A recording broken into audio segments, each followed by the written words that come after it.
सभी को जय मसीह की। आज हम यहाँ पे आए हैं तो भैया और बहन के बारे में प्रभु कैसे इनके जीवन में आए और कार्य किया, चमत्कार किया और कैसे इनका जीवन बदला तो जानेंगे। सुनिए आप। सभी को जय मसीह की। मेरा नाम मनोज गहलोत है और ये मेरी वाइफ है डोली गहलोत। तो हमने परमेश्वर को जाना जब हम कि हम जानते नहीं थे कौन क्या, पहले हम परेशानियों में थे बहुत ज़्यादा। पहले मैं ड्रिंक करता था, बहुत ज़्यादा ड्रिंक करता था। ड्रिंक ऐसे ही करता था, दिन रात मैं नशे में रहता था। ड्यूटी की छुट्टी करके दारू पीता रहता था, बस यही काम था मेरा। फिर मैं वह विचार में भी ज़्यादा पड़ा हुआ था और गलत चीज़ों के अंदर भी था। तो फिर मेरी माता जी हैं, तो पहले परमेश्वर को उन्होंने जाना। मैं परमेश्वर के बारे में ये कहता था कि परमेश्वर अपनी मम्मी से उन्होंने जाना कि मेरी बहन थी वो ठीक होगी। बचपन से वो बीमार रहती थी, पूरा शरीर उसका काला पड़ गया था। और परमेश्वर ने जब उन्हें किसी ने बताया तो परमेश्वर को जाना ना, वो ठीक होगी वो। तो मेरी मम्मी कहने लगी कि तू भी परमेश्वर में आया, तू भी ठीक हो जा, दारू वारू छोड़ देगा। तो मैंने मम्मी से बोला, मैंने कि ये बताओ जिस परमेश्वर को लोगों ने क्यों वहाँ क्रूस पर चढ़ा दिया, क्यों कोड़े मारे, ये करा, वो अपने आप को तो बचा नहीं पाएगा, हमें क्या कैसे निकालेगा इस चीज़ से, कैसे बचाएगा हमें। तो मम्मी कह रही विश्वास मैं नहीं करता। तो मैं मम्मी को छेड़ता, जब मैं दारू पी के आता था घर पे तो मम्मी को छेड़ता, मैं कहता हालेलुया ऐसा करके, उसको किल्स आता था मम्मी को बहुत ज़्यादा। तो फिर मैं ऐसे ही करते रहा। फिर मेरी वाइफ को मैं घर में कलेश रहता था बहुत ज़्यादा। मैं उसको गाली बकता था पीने के बाद। रातों को मैं नशे में पड़ा रहता था। फिर सुबह उठते जैसे आँख खुलती जब भी रात को 12-1 बजे 2 बजे, तो दारू मेरे घर में इधर रह गई थी। मैं जब भी पी लेता था, उठते नहीं, फिर नशे में चला जाकर सो जाकर। तो फिर मैं इसको गाली, इसको मारा भी मैंने 1-2 बार। फिर एक मेरे साथ ऐसा समय आया जब मेरे को दुष्ट आत्मा ने मेरे पर अटैक करा। जब मैं ऐसा पागल हो गया था, मेरे को ना बसों के अंदर आवाज़ें आती थी कि लोग मुझे मारने के लिए आ रहे हैं। मुझे बसों में आवाज़ आ रही है। मैं पागल जैसी मेरी हरकत हो गई थी। मैं रातों को कम से कम 5 दिन नहीं सोया था। सोचो जो बंदा 5 दिन नहीं सोएगा तो उसकी हालत कैसी होगी। तो 5 दिन मैं नहीं सोया। फिर मम्मी ने, जो पास्टर जी परमेश्वर के दास हैं, उनको बुलाया। उन्होंने मेरे लिए प्रार्थना करी। फिर मैं ठीक हो गया। फिर मैं उस रात को सोया, ऐसा लगा कि मैं कितने सालों से सोया नहीं। तो फिर मैंने परमेश्वर में विश्वास करना, धीरे धीरे विश्वास बढ़ता गया, मेरा बढ़ता गया। तो फिर जैसे मैं परमेश्वर में धीरे धीरे बढ़ता गया, फिर मेरे में परमेश्वर ने मेरे को ऐसा कर दिया कि इस चीज़ से मुझे छुटकारा दे दिया।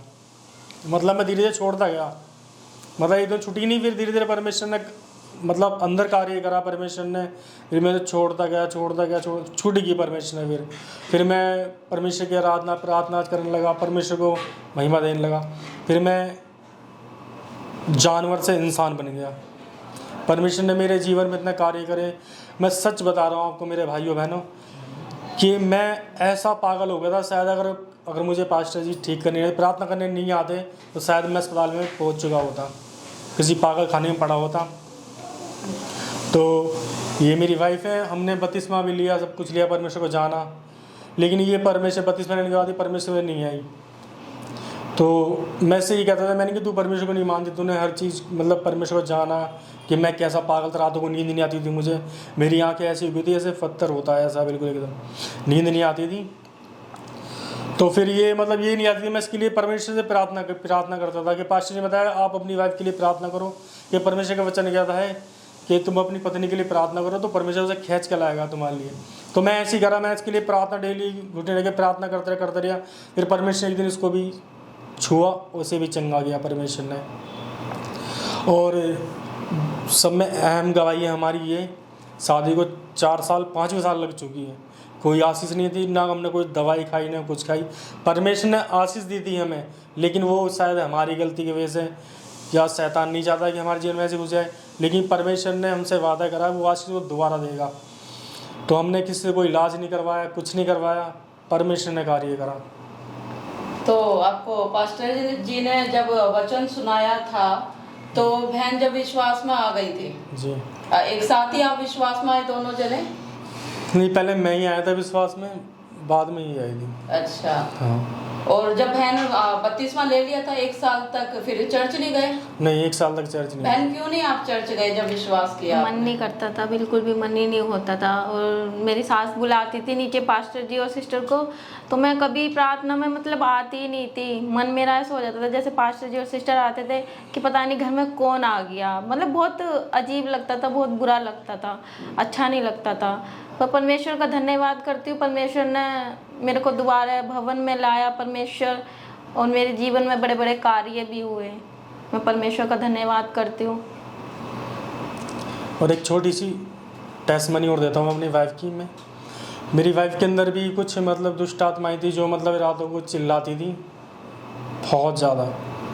मतलब इसके पास में सो नहीं पाता था, मतलब ऐसा इतना मतलब डर लगता था मुझे पास सोते समय भी।